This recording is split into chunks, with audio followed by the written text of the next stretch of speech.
I hope you get exactly what you deserve in prison, and you know what's going to happen to you when you go to prison. Four teenagers murdered a 73-year-old grandmother, but shouting and dancing in court. Linda Fricky just celebrated her 73rd birthday a few days ago. On Sunday, she parked her car on the roadside and was answering a phone call. Four teenagers suddenly opened her car door, sprayed pepper spray on her face, and viciously attacked her. Desperate, Linda took out her wallet and begged them to take away all her belongings, only hoping to spare her life. However, the teenagers showed no mercy and forcibly dragged her out of the car, driving her car at high speed. They knew that Linda was still wearing a seatbelt and was dragged down the street for an entire block, during which her arm was crushed. Witnesses reported that her screams lasted for 3 minutes, which was the most heartbreaking sound they had ever heard. Then Linda died alone in pain and fear. When four teenage killers appeared in court, they shouted, laughed, and even danced without showing any remorse, because they know that as teenagers, they won't face the death penalty and can even be released on parole in a few years. But given the brutality of the crime, the judge is considering trying them as adults. Y'all might remember this. I do.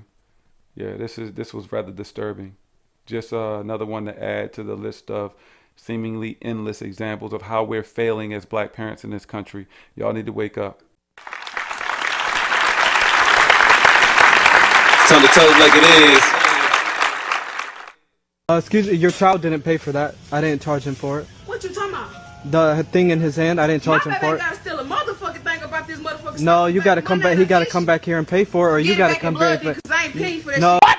Cause I ain't paying for that. No. Shit. What the fuck? Cause I ain't paying for that. No, shit. he gotta pay for it. No. I ain't got time. Yeah. I ain't got no reason to steal about it. She's flat out saying she's not gonna pay you for it. Her words. I ain't got no reason to steal about it. Don't touch my baby. Don't touch my baby. No, don't touch my baby. No, give me that. Yeah. Don't touch him. No, give me that. Don't touch my baby. Give me that. I'm gonna call the police right now. Call him then. And the kid is backing up. Okay. Give me that. Give me that. Give me now.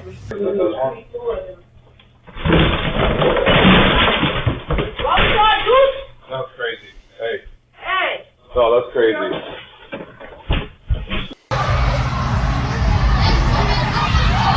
Look there. What, the police doing something?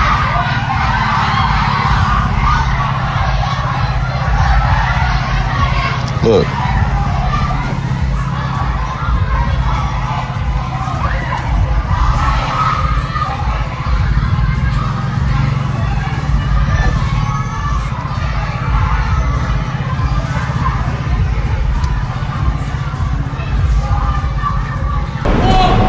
Tristan Jackson exits the Baltimore City Circuit Courthouse hours after a judge sentenced him to 45 years in prison, suspending all but 10 years of that sentence, followed by 5 years supervised probation as part of a plea for his role in the Brooklyn Day mass shooting back in July 2023.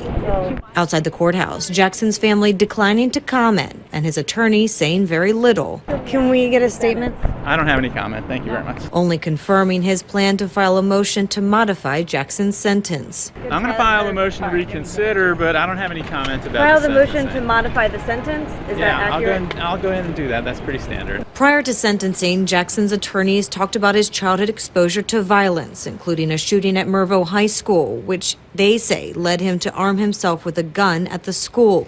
As a juvenile, that violation landing Jackson on probation and wearing an ankle monitor. The monitor, investigators say they used to track his movements the day of the Brooklyn Day mass shooting. Jackson's attorneys telling the judge Baltimore police left people to fend for themselves that night, making the conscious decision to not enter Brooklyn homes despite multiple calls to 911. The defense also arguing Jackson did not bring a gun to Brooklyn Day, rather was handed the weapon by his co-defendant Aaron Brown, and the shots Jackson is accused of firing never hurt anybody. Doesn't matter if your shots actually hurt anybody or not. You participated in shooting. Excuse the language you're about to hear in this video, but I'm going to say what the fuck needs to be said.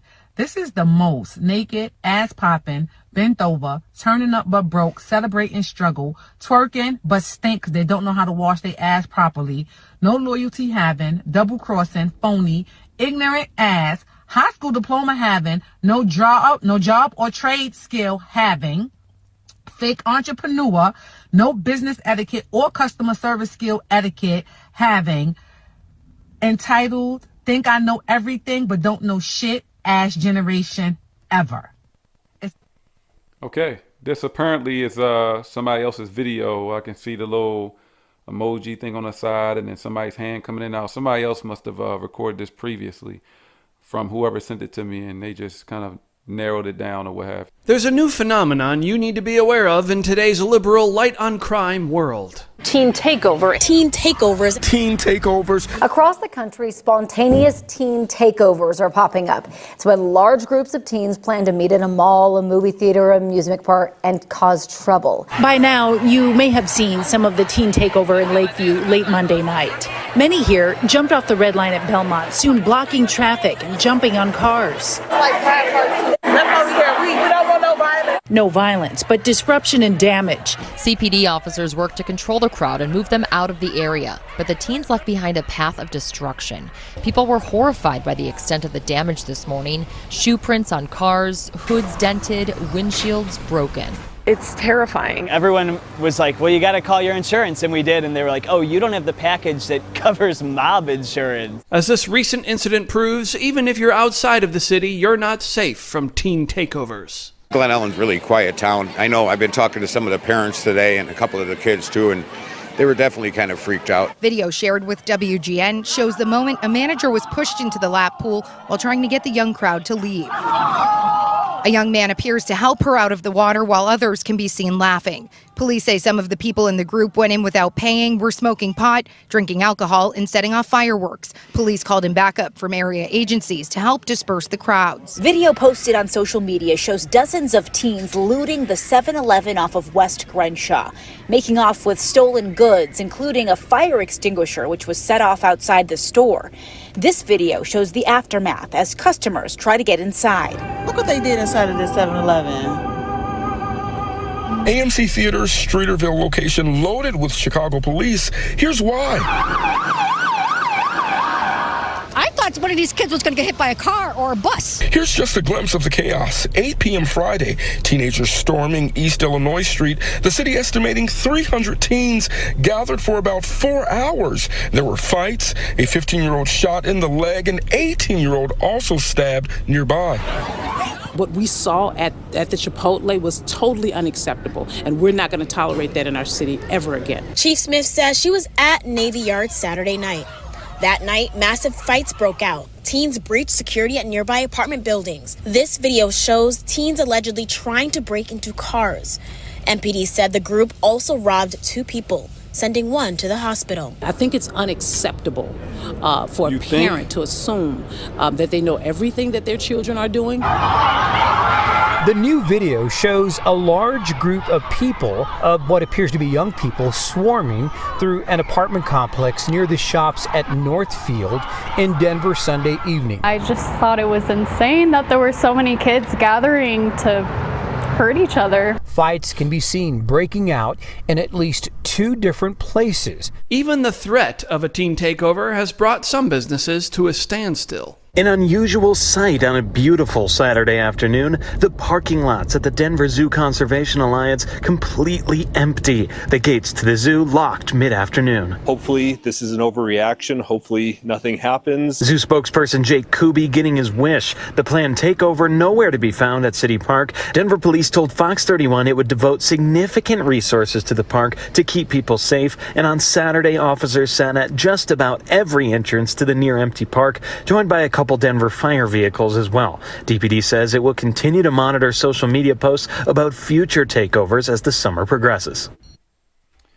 No other group of people globally have to protect themselves, have to prepare themselves, have to go to such measures for their children.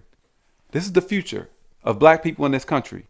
Thanks to our failures with parenting, black people have become an infestation. You know what happens after an infestation? Extermination. Y'all better wake up. These children acting out like this, they're going to be responsible for the future generations after them. Do you not understand where this is going? Do you not understand how insanely important this is? It's time for extermination. Y'all better wake up.